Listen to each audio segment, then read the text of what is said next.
Ayan guys, magluto tayo ng puki-puki.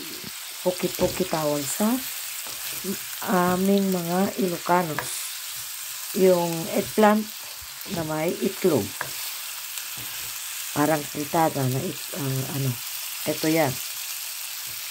Inumpisahan ko na guys ang pagluto ng puki-puki. Inuna ko yung bawang, alam nyo na yan. And then, sibuyas at kamatis. Ayan. Halo-haloin lang. Medyo lutuin lang ng konti guys. Okay. Ayan guys. Ano na natin ang version ko ito guys na puki-puki. Dapat ang puki-puki talaga ng mga Ilocanos yung natuno na grilled na natuno na eggplant. Kasi ang baho pag dito. Kaya ang ginawa ko guys ay yung ko na lang, yung hinihiwa-hiwa ko lang ng medyo maliliit. As you see. Ayan, ganyan. Ang ginawa ko. Para mas madaling bababa, maluluto. Okay? Ayan na guys. Nadurog-durog na. Ayan, tingnan nyo, durog na.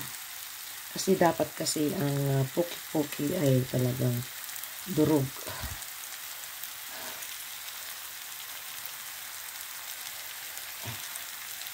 Nilagay na natin ang itlog.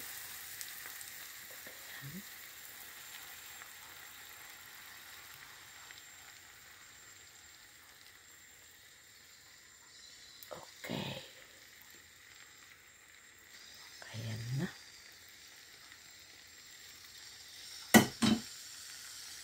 Okay, i-low fire natin guys para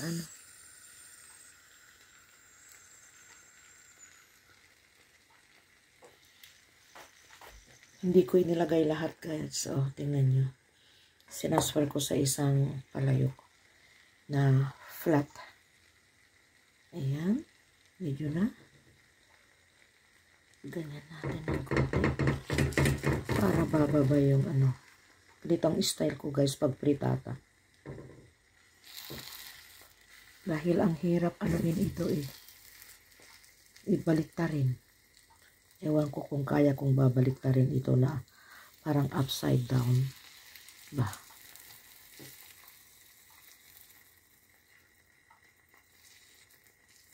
Okay. Kasi na doon ta sa side niya. Tingnan nyo.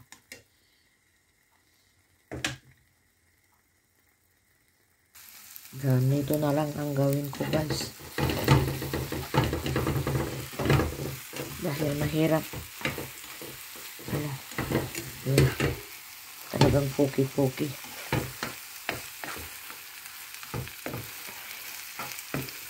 Parang style frittata sana ang gagawin ko pero hindi na. Dahil mahirap. Mahirap. Dahil ang frittata ay medyo tuyo. Matuyo konti. Pero ito ay medyo kuwan kasi. Kaya ayun. Talagang puki-puki. Durugin ko yung itlog. Ayan. Ready na guys.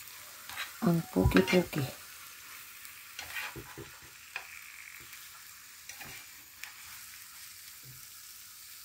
Okay. Ayan. Para maluto maigi dun sa'yo. Okay. Luto na. Hinahalo ko lang ng maigi. Okay, yan na guys ang puki-puki. Thank you for watching. God bless us all.